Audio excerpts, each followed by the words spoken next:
ఉదయకాలపు దేవుని ప్రత్యక్షత.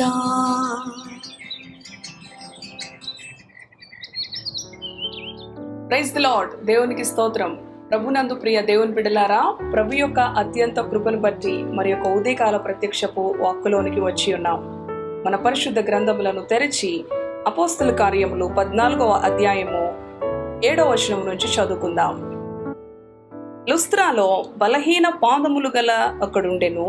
అతడు పుట్టినది మొదలుకొని కుంటివాడై ఎన్నడును నడవలేక కూర్చుండి ఉండువాడు. అతడు పౌలు మాటలాడుట వినెను. పౌలు అతని వైపు తేరి చూచి స్వస్థత పొందుటకు అతనికి విశ్వాసముండెనని గ్రహించి, నీ పాదములు మోపి సరిగా నిలువమని బిగ్గరగా చెప్పినప్పుడు అతడు గంతులు వేసి నడవసాగెను. హల్లెలూయా. దేవునికి స్తోత్రం. ప్రియ దేవుని బిడ్డలారా, అపోస్తలుడైన పౌలు, బర్నబా వారి యొక్క సువార్త మరి అనుభవములో మరి ఒక అద్భుతం. లుస్త్రాలో సువార్త ప్రకటించుచుండగా చూడండి, ఒక బలహీన పాదములు కలిగిన ఒకడు ఉన్నాడు. పుట్టుకతోనే మరి వాడు సరిగ్గా నడవలేని అనుభవం. చూడండి, పుట్టినది మొదలుకొని కూడా కుంటివాడై ఎన్నడునూ నడవలేక కూర్చుండి ఉండివాడు. అయితే మరి అపోస్తలుడైన పౌలు సేవకుడు బోధిస్తూ ఉన్నాడు. దేవుని మాటల యందు వినుట వలన విశ్వాసము కలుగుతుంది. అవును ప్రియ దేవుని బిడ్డలారా, వినుట ప్రభువుని గురించిన మాట వలన. అవును, ఎంతో మంది ఎన్నో విధాలుగా వింటూ ఉంటారు, కానీ ప్రభువుని గురించిన మాట, జీవము కలిగిన శక్తి కలిగిన వాక్కు వినుట ద్వారా నీకు విశ్వాసము, వినుట ద్వారా నీకు శక్తి, నీకు జీవము, నీకు ఆశీర్వాదము, నీకు విడుదల.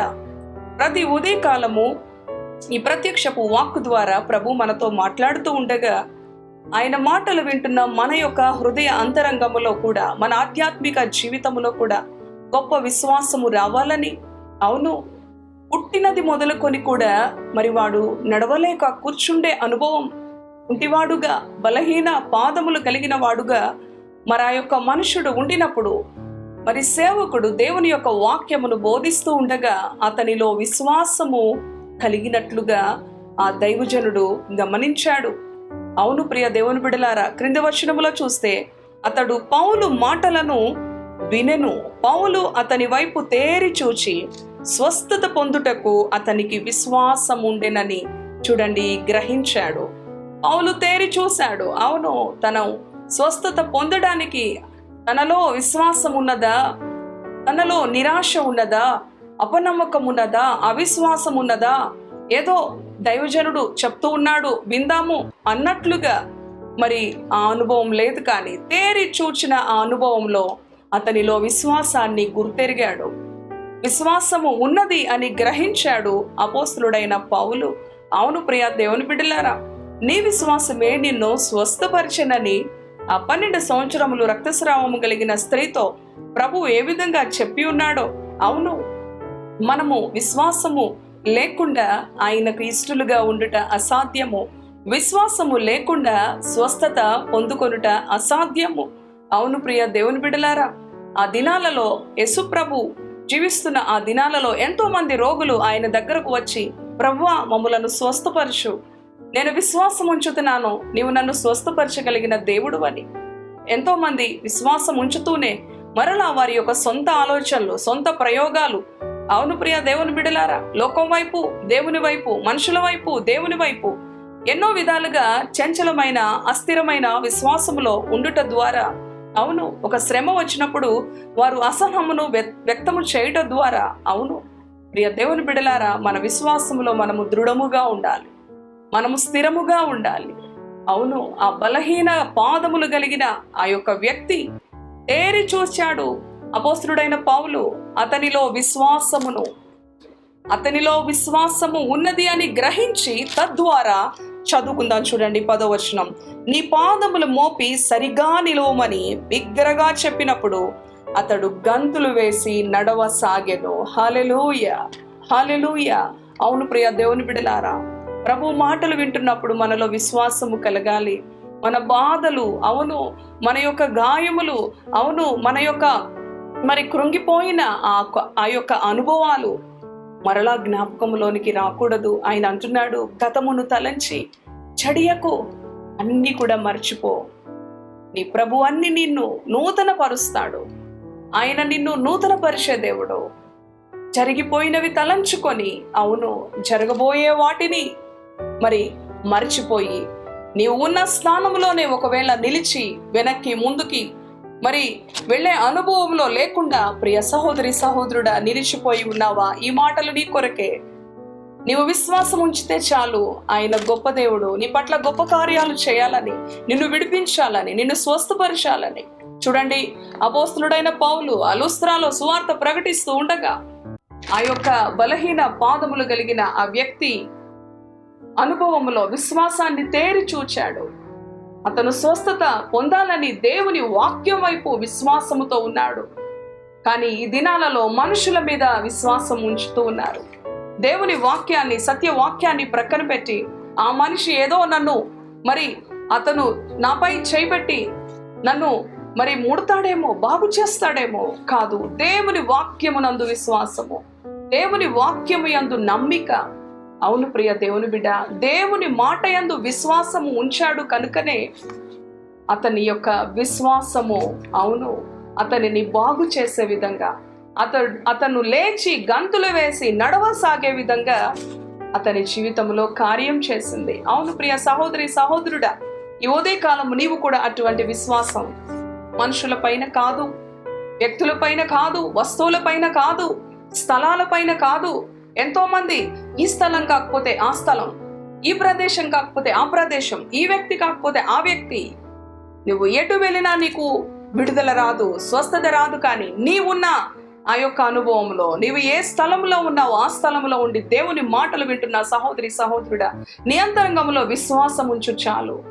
దేవుని మాటల పట్ల వాంఛ, తృష్ణ, ఆశ కలిగి, అవును, నా దేవునికి అసాధ్యమైనది ఏదీ లేదు, ఆయన సమస్తము చేయగలిగిన సమర్థుడు అని, ఆయన అనంత జ్ఞాని అని దేవుని యందు నువ్వు విశ్వాసం ఉంచితే నీవు పొందుకోలేని మేలంటూ, పొందుకోలేని స్వస్థత అంటూ ఏది కూడా లేదు. ఆయన సమస్తమును చేయగలిగిన వాడు. చనిపోయిన లాజరును బయటికి తీసుకొచ్చిన దేవుడు 4 రోజుల తరువాత. అవును ప్రియ దేవుని బిడ్డలారా, పుట్టు కృంటివాడిని, అవును, యేసుక్రీస్తే కాదు, ఆయన శిష్యులు, సేవకులు, అవును ప్రియ దేవుని బిడ్డ, నీవు ఉన్న స్థలములోనే దేవుని యందు విశ్వాసం ఉంచి, ప్రభువా, నేను నీ వాక్యమునందు విశ్వాసం ఉంచుతున్నాను, నాకు విడుదల దయచేయి, నాకు స్వస్థత దయచేయి, నా ఆధ్యాత్మిక జీవితమును నూతనీకరించు, అపనమ్మిక ఉండకుండా నాకు సహాయము చేయి అని దేవుని ఎదుట నీవు అగ్గుపరుచుకో. ఆనాడు ఆ ప్రాంతంలోని ప్రజలు మరి చూడండి, ఆ దైవజనులను దేవతలుగా, దేవుళ్ళుగా పూజిస్తా ఉండడానికి వారు వస్తూ ఉన్నారు. అప్పుడు పౌలు, బర్నబా అంటారు క్రింద వచనాలలో, మేము కూడా మీలాంటి మనుషులమే, మమ్మలను మీరు పూజించొద్దు, మాకు మీరు నమస్కరించొద్దు, మేము కూడా సామాన్యమైన మనుషులమే అని. కానీ ఆ అనుభవంలో ఈ దినాలలో ఎంతో మంది, అవును ప్రియ దేవుని బిడలారా, ప్రభువుకి చెల్లించవలసిన మహిమను మనుషులు మరి దొంగిలిస్తూ ఉన్నారు. అవును ప్రియ దేవుని బిడలారా, అటువంటి అనుభవాల్లో, దుర్దినాల్లో, మరి దుర్బోధలు మరి ఉన్న ఈ దినాలలో మన విశ్వాసాన్ని కాపాడుకోవాలి, సత్యవాక్యంలో నిలబడాలి, దేవుని యందు స్థిర బుద్ధి కలిగి, అవును, దేవునిలో గొప్ప కార్యాలు, విడుదల కార్యాలు, స్వస్థత కార్యాలు, ఆయనకు అసాధ్యమైనది ఏది కూడా లేదు. కాబట్టి సంతోషముతో, సమాధానముతో, నెమ్మదితో నీ విశ్వాస జీవితంలో నీవు ముందుకు కొనసాగాలి. మనుషులను చూచి, పరిస్థితులను చూచి నీ విశ్వాసాన్ని నీవు బలహీనపరచుకోవద్దు, నీ విశ్వాసాన్ని నీవు దిగజార్చుకోవద్దు. దినదినము ప్రభువులో నీవు విశ్వాసములో బలపడాలి, వృద్ధి చెందాలి, అనేకులకు దీవెనకరంగా నీ జీవితం ఉండాలి అన్నదే ప్రభువుకి నీ పట్ల ఉన్న ఉద్దేశం. అవును, నీవు దీవించబడి ఆ దీవెన అనేకులకు అందించే విధంగా ప్రభు నిన్ను ఆశీర్వదించునుగాక. తలలు వంచండి, ప్రార్థన చేసుకుందాం. దయగలిగిన తండ్రి, పరిశుద్ధుడా, నీ పరిశుద్ధ నామానికి వందనాలు. అవును ప్రభు, ఆనాడు లుస్త్రాలో అపోస్తలుడైన పౌలు వాక్యం చెబుతూ ఉండగానే విశ్వాసం, అవునయ్యా, ఈ మాటలు వింటూ ఉండగానే నీ బిడ్డల జీవితాల్లో విశ్వాసాన్ని కలిగించండి. కోల్పోయిన ఆ యొక్క తండ్రి విశ్వాసమును మరలా నూతనీకరించండి. తండ్రి నీకు వందనాలు. బలహీన పడిపోయిన విశ్వాసాన్ని మరలా బలపరచండి. నజరేయుడైన యేసు నామములో నీ బిడల విశ్వాసమును పునరుద్ధరించండి. వినుట వలన విశ్వాసము కలుగును అంటున్నావు ప్రభువా. క్రీస్తును గురించిన మాట వలనే అది కలుగుతూ ఉంది. అవును ప్రభువా, మనుషుల మాటలు కాదు, కానీ నీ వాక్యము, పరిశుద్ధ గ్రంథము ఏదైతే సెలవిస్తుందో దాని యందు నీ బిడలను స్థిరపరచండి ప్రభువా. నీకు వందనాలు. మనుషులను, అధికారులను, రాజులను, అవును ప్రభువా, ఎవరిని కాదు, నిన్ను ఆశ్రయించి నీ పరిశుద్ధ గ్రంథాన్ని హత్తుకొని వాక్యము ఏదైతే బోధిస్తుందో దాన్ని అనుసరిస్తూ గొప్ప కార్యాలు, గొప్ప ఆశీర్వాదములు నీ బిడలు రుచించాలి. ఆనాడు ఆ వ్యక్తి బలహీన పాదములు కలిగిన వాడు దేవుని మాటల పట్ల విశ్వాసము ఉంచినాడు కనుక భక్తుడైన పౌలు తేరి చూచి అతనిలో విశ్వాసము ఉన్నది అని గ్రహించి అతనిని స్వస్థపరిచాడు. లే అని చెప్పి ప్రభువా తండ్రి బాగు చేసినప్పుడు నడవసాగాడు, గంతులు వేశాడు.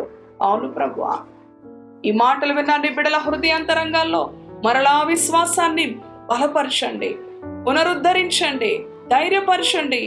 సమాధానము గల దానవై వెళ్ళు, నీ విశ్వాసమే నిన్ను స్వస్థపరచనని నీ వాక్యము సెలవిచ్చిన రీతిగా సమాధానకరమైన ఆత్మతో నీ బిడలను నింపండి.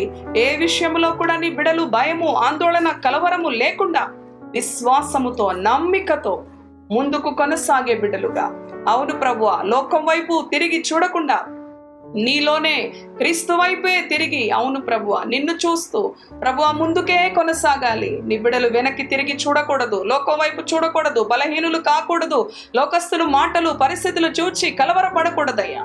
అటు రీతిగా నీ బిడలను దీవించి ఆశీర్వదించమని యేసు పరిశుద్ధ నామంలో స్తుతించి ప్రార్థిస్తున్నాను తండ్రి. ఆమేన్, ఆమేన్. Praise the Lord. God bless you. Thank you.